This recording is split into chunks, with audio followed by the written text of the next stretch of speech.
अपने बहुत सारे काम पीछे छोड़कर अपना ये समय मालिक की याद में, उनके ध्यान में लगाने के लिए यहाँ बैठे हैं।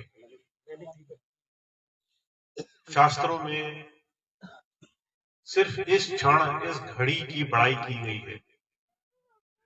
का सोई घड़ी सुलखनी, जब साहेब आवे याद, लेखे में सोई घड़ी बाकी दिन बर्बाद। हमारे जीवन के वो सारे क्षण जो हमने संसार में, भोगों में, दुनिया के बड़े बड़े भौतिक सुखों की दौड़ में गुजारे हैं, वो सब हाथ से निकल जाएंगे।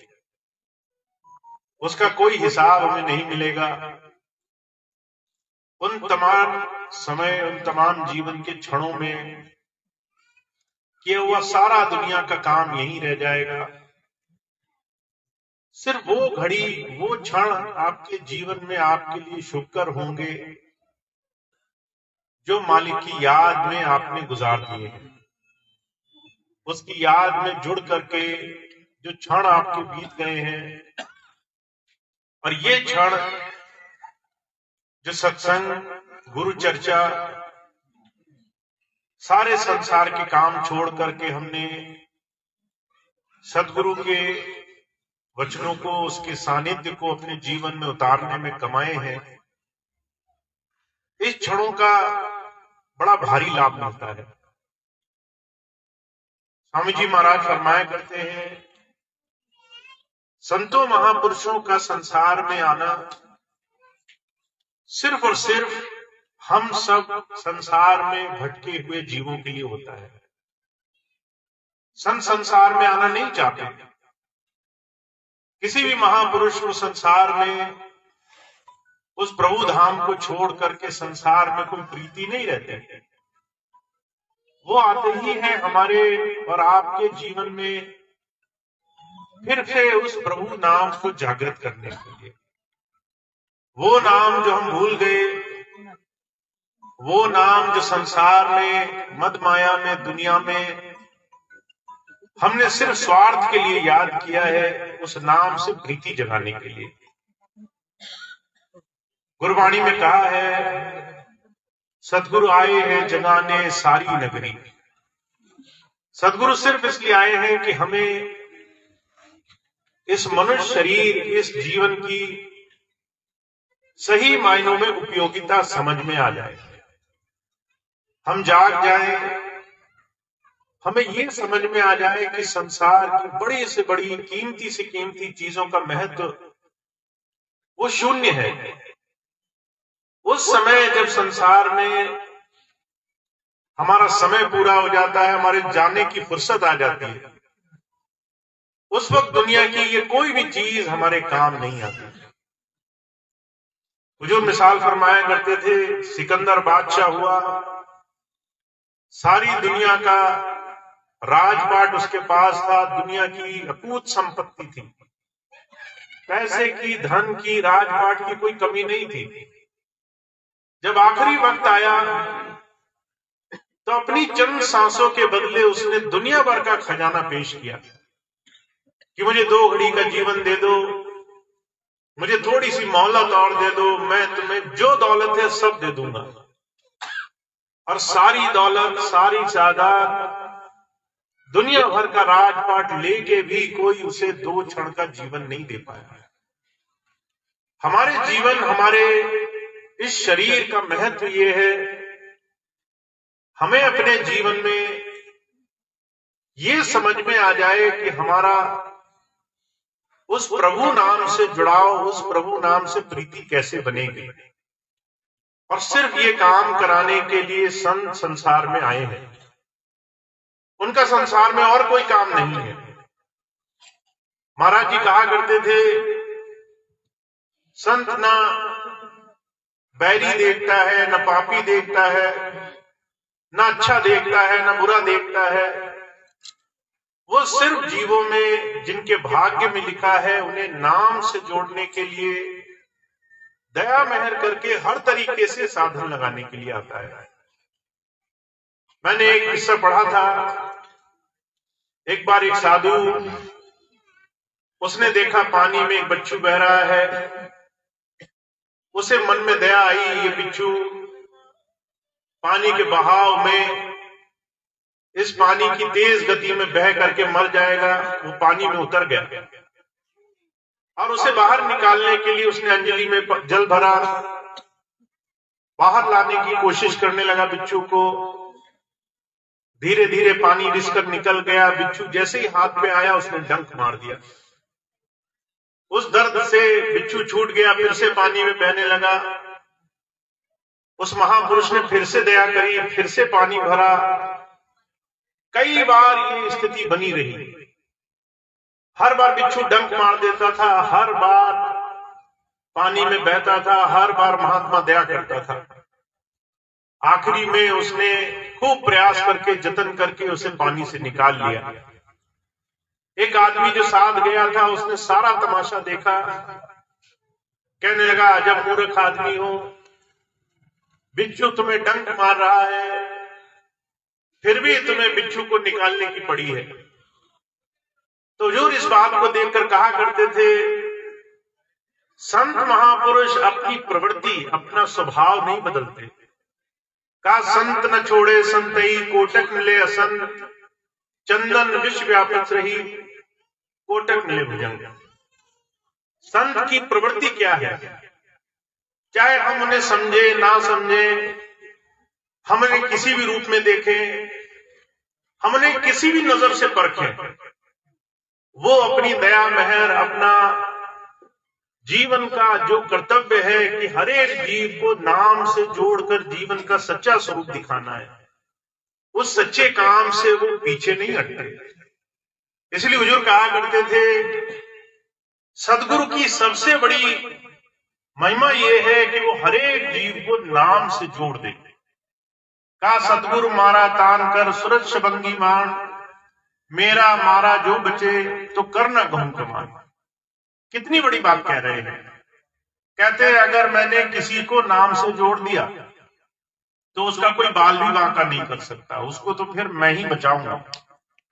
और कह रहे हैं अगर कोई यहां आकर के गारंटी दे दे कि आपने नाम दिया हमारा कुछ हुआ नहीं, तो कह रहे दोबारा से ये काम नहीं करूंगा, दोबारा से ये काम जो है हाथ में नहीं लूंगा। इतनी बड़ी गारंटी के साथ महापुरुष आकर संसार में जीवों के भले के लिए उन्हें जीवन में मुद माया से हटाने की बात करते हैं। अब ये जो काम किसी ने किसी सच्चे महापुरुष के सानिध्य में बैठकर सीखा है, किसी के सत्संग में बैठकर ये समझ में आया है, किसी संत के सानिध्य में जीवन और इस मृत्यु के बीच का फर्क समझ में आया है कि संत हमें हमेशा हमेशा के जीवन से जोड़ने के लिए, इस मृत्यु से हमेशा हमेशा के आजाद करने के लिए, नाम से जीते जी जोड़ने के लिए बड़ी मेहनत करते हैं संसार में। नाम एक ऐसी धारा है, अगर आपने उस धारा से जुड़ने का सानिध्य पा लिया, गुरु के बताए रास्ते से रोज जीवन में नाम से जुड़ने लगे, तो ये नाम धीरे धीरे आपको मन और माया से, काल और माया से ऊपर उठा करके जीते जी मुक्ति की अवस्था में ले जाएगा। जीते जी आपको इस शरीर से ऊपर उठने का रास्ता दे देगा। आप जीते जी ध्यान की क्रिया करने में माहिर हो जाओगे। जीते जी आपको संसार के सारे भय समाप्त हो जाएंगे। पर ये सारे भय हमें सिर्फ इसलिए नहीं समाप्त हो जाएंगे कि किसी संत का सानिध्य मिल गया। हुजूर कहा करते थे, आज संसार में लोग चमत्कार पर नमस्कार करते हैं। हर एक इंसान के मन में सिर्फ ये भाव है, अगर मैंने किसी तीरथ बरत जब तक नियम संयम तक पहुंच गया तो मेरी भक्ति सफल हो गई। लोग सिर्फ कहीं पहुंच जाने को भक्ति कहते हैं। किसी ने मन में व्रत धारण कर लिया, मैं हरिद्वार जाऊंगा, बड़ी मेहनत की, हरिद्वार छू आया तो उसको लगता है मेरी भक्ति पूरी हो गई। किसी ने मन में धारण किया, मैं इतने व्रत रखूंगा, सिर्फ वो भौतिक व्रत अपनी मानसिक भौतिक मनोकामना पूरी करने के लिए कर लिया, तो वो हम सोचते हमारे व्रत पूरे हो गए। हम संसार की चाह के लिए मालिक से भक्ति की अनुराग करते हैं। हम उस मालिक को याद करते हैं कि हमें दुनिया मिल जाए। हम उस प्रभु प्रीतम को याद करते हैं कि हमें संसार की वस्तुएं मिल जाए। और जो कहा करते थे उसके लिए हमारे जतन भी सिर्फ वहीं तक सीमित हैं जहां तक हमारा मन हमसे राजी रहे। अगर मन कहे कि ये वाली पूजा काम की नहीं है, कोई मन में कह दे दूसरी पूजा करो, हम दूसरी पूजा करते हैं। अभी मैं एक बहन से मिला, मैंने देखा उनके शरीर में कुछ रोग थे और बहुत दिनों बाद, बहुत समस्याओं के बाद धीरे धीरे उनके रोगों में आराम होना शुरू हुआ। किसी ने कह दिया आपने ये पूजा नहीं की इसलिए आपके जीवन में ये रोग बने हुए हैं। अब पूरे मनोभाव से पूजा करने लगी। पूजा खत्म होते होते किसी ने कह दिया अरे ये पूजा तो ठीक नहीं थी, दूसरी पूजा करनी थी। अब दूसरी पूजा शुरू हो गई। आज के समय में वो 24 घंटे पूजा पाठ नियम संयम में लगी हुई है। अभी कुछ दिन पहले अपने पिताजी से कहने लगी मैं तो कर ही रही हूं, आप भी हनुमान चालीसा का पाठ करो। मेरे करे से पूरा नहीं हो रहा, आप भी करो ताकि मेरी समस्याएं दूर हो जाए। संसार का भय, संसार की आसक्ति, दुनिया में डर कि हमें कोई कुछ गलत ना हो जाए, इस भय से और संसार के मोह से हर एक जीव सिर्फ मतलब के लिए उस भगवान को याद कर रहा है। मुझे बड़ी अच्छी तरह से याद है महाराज जी के जीवन की घटना। एक बार एक भाई गए महाराज जी के आश्रम में, तो जब महाराज जी के आश्रम में गए तो महाराज जी के सामने, किसी संत के सामने जब हम जाते हैं तो हमारा स्वरूप बदल जाता है। हम इतने शिष्टाचारी, इतने प्रेम भावी बन जाते हैं कि हमसे ज्यादा सज्जन कोई है नहीं। उनके सामने जाते ही हम किसी और रूप के हो जाते हैं। अब महाराज जी के सामने वो व्यक्ति गया, बिल्कुल सादा सच्चा बन गया। महाराज जी थोड़ी देर मिले, जब वापस गया तो महाराज जी से बाहर निकलते ही जितने भी लोग साथ संगत के थे उसमें संसार की तरह, दुनियादारी की तरह विचरण करने लगा। किसी ने अगर लंगर के लिए पहले नहीं पूछा तो नाराजगी हो गई। किसी ने अगर सेवा करने के लिए बोल दिया तो मन में अहंकार आ गया कि मुझसे सेवा के लिए बोल दिया, मैं तो इतना बड़ा आदमी हूं। किसी ने ठीक से बैठने को नहीं दिया, पीछे बैठने को कह दिया तो मन में चोट लग गई, बताओ मेरा सम्मान नहीं किया। पूरा दिन ऐसे गुजरा उसका, सबसे लड़ते झगड़ते, बुराई मानते, मन में बुरा धारण करते। शाम को फिर से महाराज जी मिले। महाराज जी ये बात जानते थे कैसे लोग संसार में उस प्रभु को याद करते हैं। स्वार्थ पूरा ना हो तो हम उस मालिक को याद ना करें। अगर हमारी इच्छाएं पूरी ना हो तो हम उस प्रभु के दरबार की तरफ देखें भी नहीं। इसीलिए कबीर साहब कहा करते थे दुख में सुमिरन सब करे, सुख में करे न कोई। सारा संसार दुख करके उस मालिक को याद कर रहा है। अगर हमारे जीवन में सुख हो तो हम दुनिया के सुखों में उस मालिक को ऐसे भूल जाते हैं जैसे कोई इंसान संसार में कभी उस मालिक को जानता ही ना हो। तो कबीर साहब कहा करते थे सारा संसार, अगर संसार के दुख ना हो, परेशानी ना हो, तकलीफें ना हो तो उस मालिक को याद नहीं करता। स्वार्थ करके हम उस प्रभु को याद करते हैं। पर कबीर साहब कहते हैं अगर तुम थोड़ा सा प्रभु गति समझ जाओ, अगर उसे हर वक्त याद करो, सिर्फ अपनी इच्छाओं के लिए, अपने स्वार्थ के लिए नहीं बल्कि अपने अच्छे समय में भी उसे याद करो, उसका धन्यवाद दो, उसका शुक्राना मनाओ, उसकी दया महर, उसके दान के लिए उसको धन्य धन्य अपने जीवन में शुक्राना करो। का सुख में, जो सुख में सुमरन करे तो दुख काहे को है। अगर सुख में भी उसको याद कर लिया होता तो संसार में कभी कष्ट का एहसास नहीं होता हमें जीवन में। तो हमारे स्वामी जी महाराज कहा करते थे जब जब हम उसको सिर्फ इसलिए याद करते हैं कि हमें जीवन में सिर्फ भौतिक चीजें मिले, तब तब हम उस प्रभु की दया महर नहीं समझते। अब महाराज जी की मैं किस्सा सुना रहा था आपको। वो भाई महाराज जी के पास गया, पूरा दिन दुखी रहा, सिर्फ महाराज जी के सामने जाकर सज्जन बन गया। उस दिन महाराज जी ने शाम को जब सत्संग किया तो कहने लगे जितने लोग भी उस प्रभु को किसी मन वांछित भावना के तहत मानकर आते हैं कि ये गुरु जी हैं, इनके सामने मैं बहुत सच्चे भाव से जाऊंगा, उन्हें ये पता ही नहीं है कि गुरु कहाँ है। अगर आप फर्ज करो संसार में विचरण कर रहे हो, लोगों के बीच में रह रहे हो, और उन्हीं माध्यम से प्रभु आपसे मिलने आया हो, किसी देह में, किसी जीव जंतु में, किसी पशु में, किसी ऐसी जगह बैठकर आपके साथ मिलने आया हो, आपकी नजर ही नहीं है उस पर, तो आप उसे कैसे पहचानोगे? आप उसी का अपमान कर दोगे, आप उसी से अभद्रता कर दोगे, उसी की बुराई कर दोगे। अगर आप प्रभु क्या है, उसकी दान क्या है, गुरु क्या सिखाने के लिए आया है, इस बात को समझे नहीं जीवन में, तो हमारे स्वामी जी महाराज क्या कहते हैं? कहते वो प्रभु हाजिर नाजिर है, सर्वज्ञ है, सर्वत्र है, सर्वव्यापी है।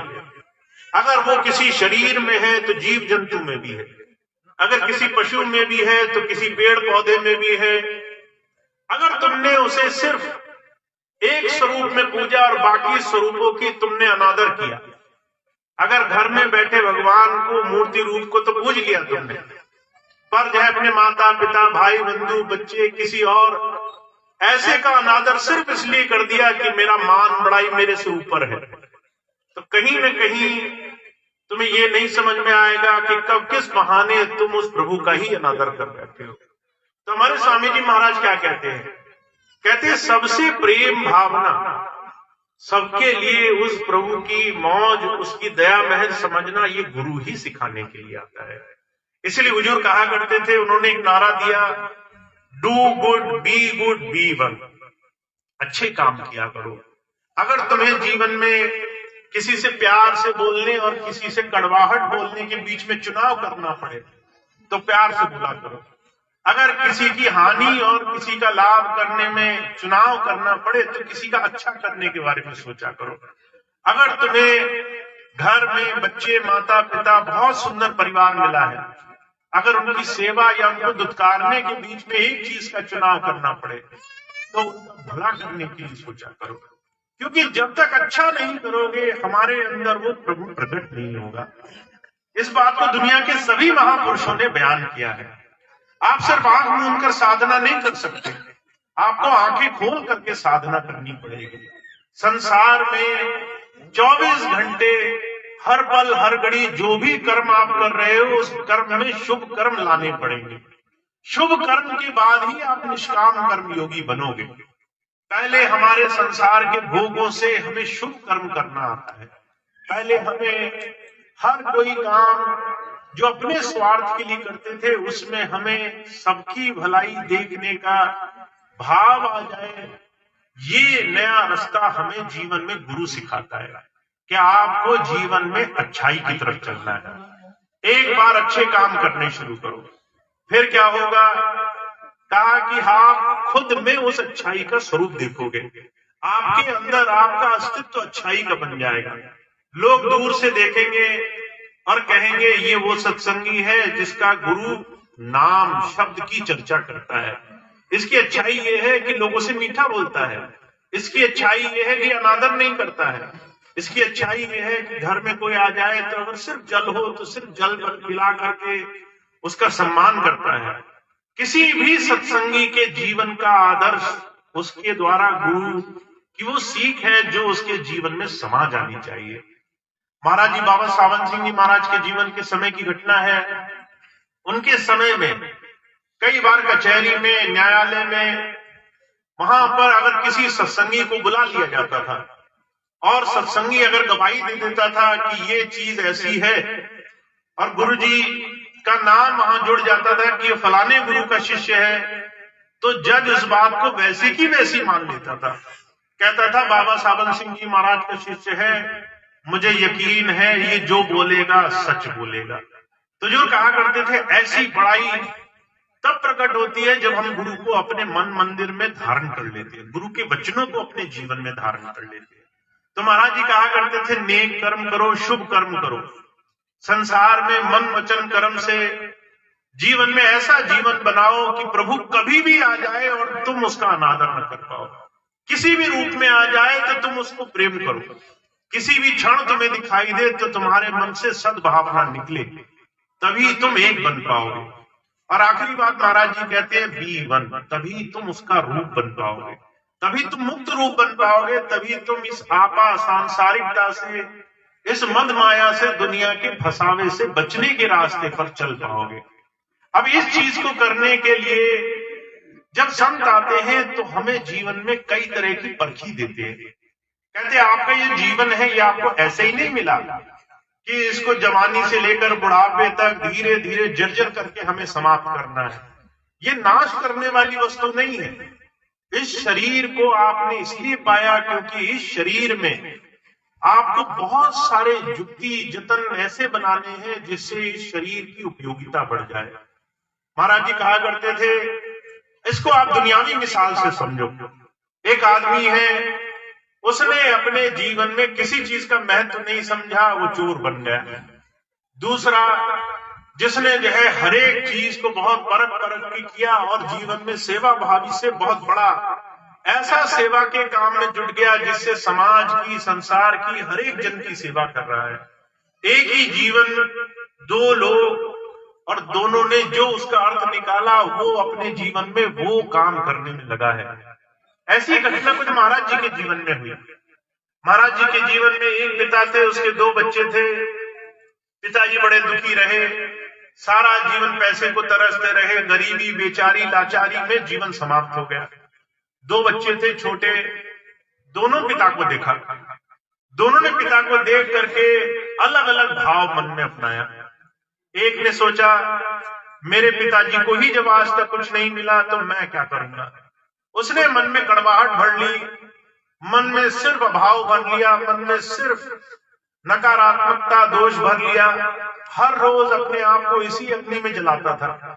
मेरे पिताजी बड़े अभागे थे, कुछ नहीं मिला, मेरा भी कुछ नहीं होगा। धीरे धीरे बुरे कामों में लग गया, चोरी चकारी करने लगा। एक दिन बहुत बड़ा चोर बन गया। कई बार पुलिस में पकड़ा, कई बार मार पड़ी, कई बार जेल गया। वही दूसरा लड़का, उसने जब पिताजी की मृत्यु देखी तो कहने लगा, मेरे पिताजी ने बड़ी तंगी में, परेशानी में समय काटा, मैं ऐसा नहीं बनूंगा। मुझे सक्षम बनना है, मुझे ऐसा बनना है जिससे मैं 10 लोगों की गरीबी दूर कर सकूं। ऐसा बनना है 10 दुखों की दवा बन सकूं, 10 लोगों का इलाज बन सकूं। अब उसके मन में भाव, मन में प्रेरणा, मन में लगन, श्रद्धा भाव खूब बना रहा। उसने जहां जहां मौके देखे वहां वहां मेहनत करी। जहां गरीबी देखी वहां उसमें उसने खूब मेहनत कर करके धीरे धीरे अपने आप को शिक्षित किया, पढ़ाया लिखाया, बहुत बड़ा विवेकी बना, खूब सेवा में जीवन लगाया। एक दिन दोनों भाई मिले, एक चोर, बदमाश, चक्का, तरह तरह के दोषों में लिप्त, एक बहुत बड़ा सज्जन व्यक्ति, समाज में खूब सेवा करी।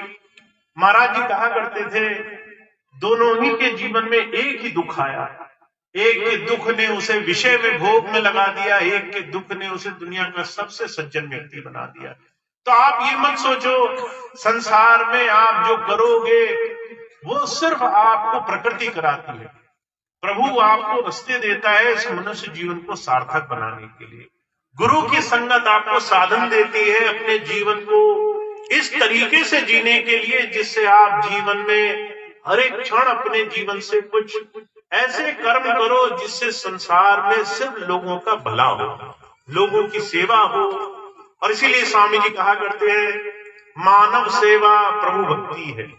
जो सेवा के लिए जीवन बनाने के लिए तत्पर रहता है, जो अपने लिए नहीं दूसरों के लिए जीता है, वो संसार में उससे ज्यादा पुण्य आत्मा कोई नहीं।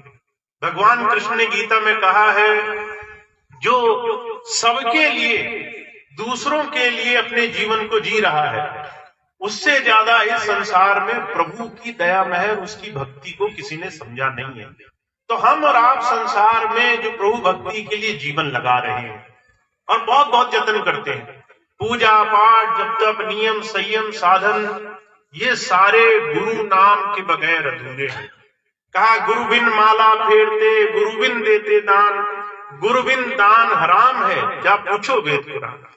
गुरु नहीं मिलेगा, आप दान पुण्य करोगे, वो कहीं न कहीं आपको बांध देंगे, किसी न किसी जगह आपको उलझा देंगे। और हमें स्वामी जी महाराज कहा करते हैं, अगर बैल वो जो है लकड़ी के खूंटे से बंधा हो या सोने के खूंटे से बंधा हो, जब तक वो बंधा है वो सिर्फ गुलाम है, उसको स्वतंत्रता नहीं है, उसको आजादी नहीं है। आप चाहे कोई भी काम करो, अगर मुक्ति का रास्ता, अगर जीवन में सच्चा रास्ता आपको नहीं मिला है तो वो आपको कहीं ना कहीं उलझा देगा। इसीलिए कबीर साहब कह रहे हैं आपको जो जीवन मिला है उसे गुरु के सानिध्य में बैठ करके कुछ ऐसे रास्ते पर लगाओ जिससे इस मनुष्य जीवन की सार्थकता हो। और ये काम आप सिर्फ समय रहते कर सकते हो। जो समय आपके पास बचा है, महाराज जी कहा करते थे भाई बहुत सारा समय तो हमारा बीत गया, अगर हम 100 बरस का जीवन माने कि हमारा और आपका 100 बरस का जीवन होगा इस संसार में, तो उसमें से 1/3 तो सोने में निकल जाएगा। 33 बरस हमने सोकर काटे, फिर कह रहे 1/3 वो खाने पीने रोजी रोटी कमाने इन्हीं सब में निकाल जाएगा। तो आपका जो है दूसरा 1/3 अगले 33 बरस वो सिर्फ रोटी कमाने, सिर्फ पैसा कमाने, सिर्फ खाने पीने इन तमाम चीजों में लग गए। पर फिर भी आपके पास 1/3 वक्त बचेगा। उस 1/3 वक्त में आप संसार कमा भी सकते हो और संसार में अपने आप को रमा भी सकते हो, गंवा भी सकते हो। तो जो कहा करते थे बहुत समय तो बीत चुका है, किसी की 20 बरस, किसी की 40, किसी की 60 बरस की उम्र है, पर इस उम्र में वही समय सार्थक है जो प्रभु नाम में लग गया है, प्रभु नाम की कमाई में हमने गुजार दिया है। तो आप और हम बहुत भाग्यशाली हैं। अगर हमारे अंदर उस प्रभु की याद नहीं होती तो हम किसी भी धर्म कर्म में नहीं लगे होते, किसी भी पूजा पाठ में नहीं लगे होते। अभी नवरात्रि चल रहे हैं, बहुत सारी बहन व्रती होंगी, ये इस बात की निशानी है, आस्था है उस प्रभु में, उस प्रभु में ध्यान है, उस प्रभु की तरफ ध्यान हमारा लगा हुआ है। हम पूरे दिन संकल्प कर रहे हैं, पूरे दिन व्रत रखे हैं, भूखे प्यासे बैठे हैं कि हे प्रभु मेरे घर परिवार, मेरे जानने वाले, मेरे नजदीकी लोगों में समृद्धि आए, सुख शांति आए, जीवन अच्छा हो, सुखमय हो। पर इस भावना को अगर आप गुरुधारा से जुड़कर करोगे तो ये बहुत विशाल हो जाएगी। कहा सर्वे भवन्तु सुखिना सर्वे सन्तु निरामया। अगर आप किसी सदगुरु से जुड़ गए तो जो आप अभी सोच रहे हो सिर्फ मेरे घर का भला हो, फिर कहोगे हे प्रभु सबका भला हो। पद पाने का ये बहुत बड़ा लाभ है, वो आपको आपके छोटे से सांसारिक मोह माया के बंधन से उठाने के लिए जीवन में वो जतन कराता है जिससे इस जीवन की सार्थकता निकले। तो आप और हम बहुत भाग्यशाली हैं, बहुत कुछ कर सकते हैं, पर करेंगे तभी जब जीवन में प्रेरणा आएगी आगे बढ़ने, आगे उस प्रभु नाम से जुड़ने का भाव जगेगा। बिना भाव, बिना प्रेरणा इस संसार में कोई भी उस प्रभु नाम को कमा भी नहीं सकता है। आपके सामने जो है नाम कमाने की युक्ति हो, साधन हो, और आप उसे कल पर टालते रहोगे। आपके पास सारे रास्ते हो, आप उसको हमेशा कल पर टालते रहोगे अगर आपको अंदर से प्रेरणा न मिली हो। तो आपको ऐसी प्रेरणा से जोड़ने के लिए, ऐसी साधना से जोड़ने के लिए गुरु जी रास्ता बना रहे हैं। तो आप बहुत भाग्यशाली हो। जीवन में हर रोज का हिसाब रखा करो, हर रोज का हिसाब हर रोज पूरा किया करो। जैसे हर रोज की रोटी हर रोज खाते हो, 2 दिन बाद पर नहीं छोड़ते, हर रोज की सांस हर रोज लेते हो, हर रोज का जल हर रोज पीते हो, हर रोज के संसार के काम निर्वाह, लोगों से मिलना जुलना बात करना हर रोज निभाते हो। ऐसे ही हर रोज उस प्रभु का कर्जा भी हर रोज चुकाया करो।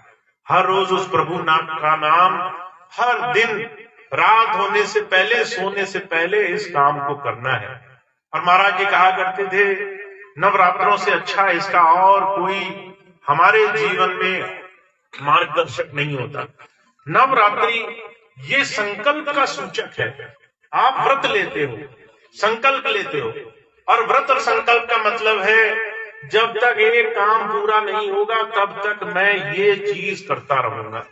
आपने मन में धारणा धरी कि मैं अपने प्रभु से प्रार्थना करता हूं सबका भला हो, इसके लिए पूरा दिन अन्न नहीं छूंगा, इसके लिए पूरा दिन मैं कुछ भी खाऊंगा नहीं। आपने ऐसा बड़ा संकल्प लिया। तो जो कहा करते थे ऐसा संकल्प उस प्रभु से जुड़ने के लिए लो कि अगर मैंने उससे जुड़ने के लिए आज थोड़ा सा वक्त नहीं निकाला तो फिर मैं आज का भोजन, आज का सांसारिक काम भी टालूंगा। जब आप ऐसा संकल्प लेते हो तब ये मन आपके इस नाम साधन में जुड़ता है। तो आपको बहुत सुंदर रास्ता मिला हुआ है जीवन में। पर जैसे सार वचन में स्वामी जी महाराज कहा करते थे कि गुरु सिर्फ रास्ता दिखाता है, गुरु रास्ता हमें उस रास्ते पर चलने की प्रेरणा देता है, हमें बार बार जगाता है कि दिन में से थोड़ा सा समय इस काम में लगाओ, पर फिर भी चलने का काम वो हमारे ऊपर छोड़ देता है कि भाई चलना नहीं चलना तो तुम्हारा काम है, तुम करो स्वेच्छा से, नहीं करो तभी तो भक्ति पूरी होगी। अगर तुम स्वयं उस दिशा में चलोगे तो वो प्रभु राजी होगा। अगर तुम्हारे बदले हमें चलना होता तो प्रभु तुमसे क्यों राजी होता, वो हमसे ही राजी रहता।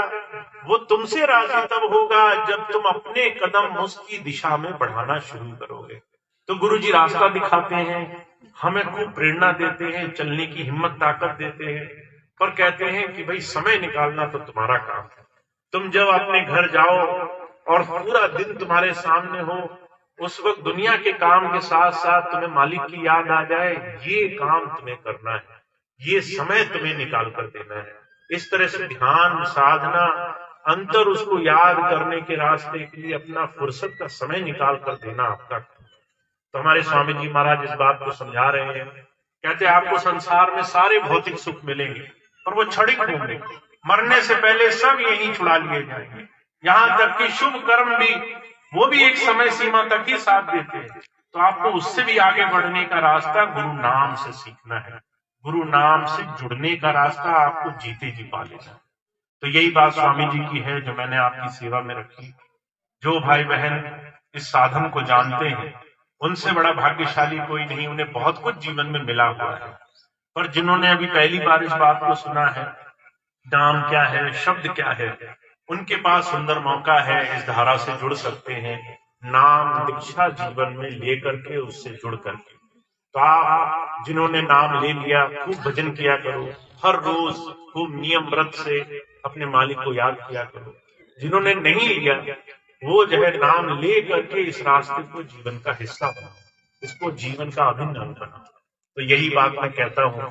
बाकी स्वामी जी आप पर खूब कृपा करें, आप खूब खूब इस दिशा में बढ़कर आगे जीवन को सफल बनाएंगे, ऐसी ही प्रार्थना के साथ मैं अपनी बात समाप्त करूंगा। आज का ये सत्संग राजस्थान प्रवास का आखिरी सत्संग है। पिछले 4 दिनों से आप सभी के बीच में बहुत प्रेम भाव से आपके साथ सानिध्य में बैठकर गुरु चर्चा हम सब ने की, ऐसा सुंदर अवसर हमें मिला। तो आज इस राजस्थान के कार्यक्रम का आखिरी दिन है, आज का सत्संग आखिरी सत्संग है। तो जो भी भाई बहन यहाँ आस पास के हों, जो सत्संग से जुड़े हों, जो गुरु नाम से जुड़े हों, उन्हें खूब खूब सत्संग और गुरु चर्चा से जुड़े रहना है।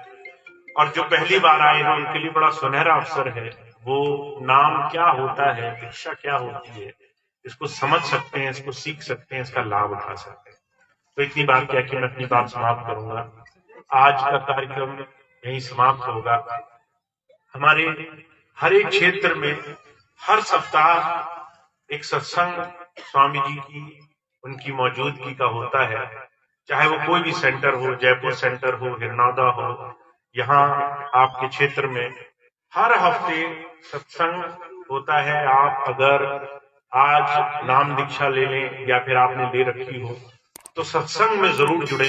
सत्संग एक ऐसा साधन है जो आपको अंदर से प्रभु प्रेम से जोड़ता रहेगा और ज्यादा गुरु नाम से जोड़ने के लिए प्रेरणा देता रहेगा। तो हर हफ्ते सत्संग होता है, सत्संग में जरूर आया करें ताकि आपको ज्यादा से ज्यादा लाभ मिले। अब एक प्रार्थना होगी और उसके बाद आज का कार्यक्रम समाप्त होगा।